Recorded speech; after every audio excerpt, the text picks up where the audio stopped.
ماں کی دعاؤں میں بہت اثر ہے۔ ماں اگر ناراض ہے تو دنیا کے کسی کونے پر چلے جائیں، کہیں بھی دعائیں مانگ لیں، تمہاری دعائیں قبول نہیں ہوں گی۔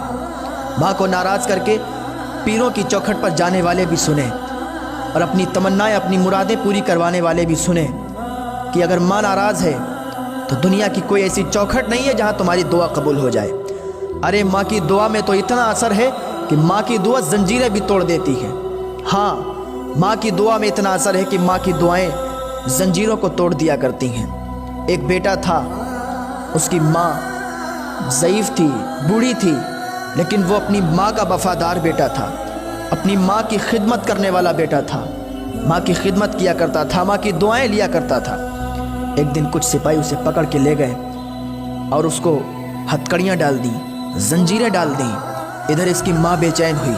جب رات کو بیٹا گھر پہ نہیں آیا تو اس کی ماں بے چین ہوئی کہ آخر میرا بیٹا کہاں چلا گیا، میرا بیٹا کہاں چلا گیا، کیا ہوا میرے بیٹے کو۔ اس کی ماں رونے لگی، اس کی ماں کی آنکھ میں آنسو آ گئے اور اس نے اللہ کی بارگاہ میں ہاتھ اٹھا دیے، اے میرے پروردگار، میرا بیٹا جہاں بھی ہو اسے سلامتی کے ساتھ میرے پاس واپس لوٹا دے۔ یا اللہ، میرے بیٹے کے سوا میرا کوئی نہیں ہے، یا اللہ میرے بیٹے کو مجھے واپس کر دے۔ جب اتنی دعا کی تو اس کے زنجیریں جو پڑی ہوئی تھی نا پیروں میں، ٹوٹ گئیں۔ اللہ اکبر، زنجیریں ٹوٹیں۔ سپاہیوں نے ایک راہب کو بلایا کہ اس کی زنجیریں کیوں ٹوٹ گئیں۔ راہب نے دیکھا اور اس سے کہا کیا تیری ماں زندہ ہے؟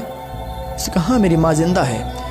راہب نے کہا سپاہیوں سے 1,00,000 بھی زنجیریں نا اس کے پیر میں ڈال دو، اس کے پیر کی زنجیریں ایسے ہی ٹوٹتی رہیں گی۔ سپاہیوں نے کہا کیا بات ہے، کیوں ٹوٹتی رہیں گی؟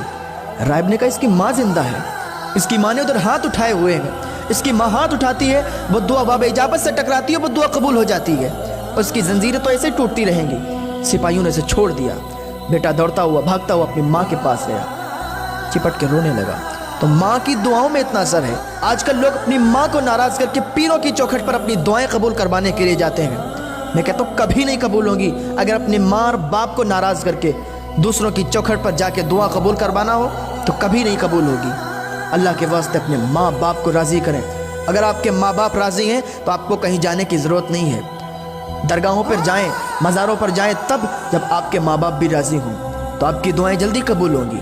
اپنے ماں باپ کو راضی کر کے پھر کہیں بھی چلے جائیں، آپ کامیاب ہیں۔ اور اگر آپ کے ماں باپ ناراض ہیں تو پھر کہیں آپ کو کامیابی ملنے والی نہیں ہے۔ کامیابی تو آپ کے ماں باپ کے قدموں کے نیچے ہے۔ آپ کے ماں باپ ایک بار آپ کے لیے دعا کر دیں گے نا، آپ کی دعا ایسے ہی قبول ہو جائے گی۔ اللہ رب العزت کی بارگاہ میں دعا ہے، اللہ ہمیں اپنے ماں باپ سے سچا پیار کرنے کی توفیق عطا فرمائے، ان کی خدمت کرنے کی توفیق عطا فرمائے، اللہ ہمیں نیک عمل کرنے کی توفیق عطا فرمائے۔